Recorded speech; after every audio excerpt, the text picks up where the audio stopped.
The Chota Nagpur Plateau can be found in which one of the following Indian state? Chhota Nagpur பீடபூமி பின்வரும் எந்த இந்திய மாநிலத்தில் உள்ளது அப்படின்னு கொஸ்டின் கேட்டிருக்காங்க. நான் எல்லா கொஸ்டினுமே எந்த டேட்ல கொஸ்டின் கேட்டாங்கன்னு சொல்லி மென்ஷன் பண்ணிடுவேன். எதுக்குன்னா இப்போ குரூப் டி ப்ரிப்பேர் பண்றேன்னா அதோட ப்ரீவியஸ் கொஸ்டின் பார்த்தாதான் எப்படி கொஸ்டின்ஸ் கேட்கறாங்க, லெவல் எந்த மாதிரி இருக்கு நம்ம புரிஞ்சுக்கிட்டு அப்கமிங் என்ன பண்ண முடியும்னா அதுக்கு ஏத்தாப்புல ப்ரிப்பேர் பண்ண முடியும். ஸோ அதனாலதான் இந்த இடத்துல மென்ஷன் பண்ணியிருக்கேன். நிறைய டைம் நான் சொன்னதும் பட் புதுசா ஒரு ஸ்டூடெண்ட் பாக்குறீங்கன்னா அது தெரிஞ்சுக்கணும், அதுக்காக தான். இப்ப கேள்வி வந்து சோட்டா நாக்பூர் பிளேட் அப்படின்னு சொல்றாங்க. இது நம்ம ஃபண்டமெண்டல் லேர்ன் பண்ணியிருக்கோம். நான் ஃபண்டமெண்டல் கிளாஸஸ் எடுக்கும்போது என்னோட கிளாஸஸ் இந்த மாதிரி தான் இருக்கும். போத் தமிழ் அண்ட் இங்கிலீஷ்ல இருக்கும்.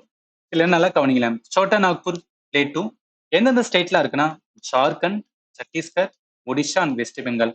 நான் சொல்லும் போது அப்படியே என்ன வரும்னா உங்க மைண்ட்ல அந்த மேப் ரீடிங் வந்து வரணும். அப்ப இதை வச்சு பார்க்கும்போது அங்க எந்த ஸ்டேட்லாம் இருக்கும்? கர்நாடகா டெஃபினட்டா இருக்காது, ராஜஸ்தான் இருக்காது, ஆசாம் இருக்காது, ஜார்க்கண்ட் ஒன்னே தான் கொடுத்துருக்காங்க. அதனால இந்த கொஸ்டினுக்கு ஆன்சர் வந்து சீதா வரும்.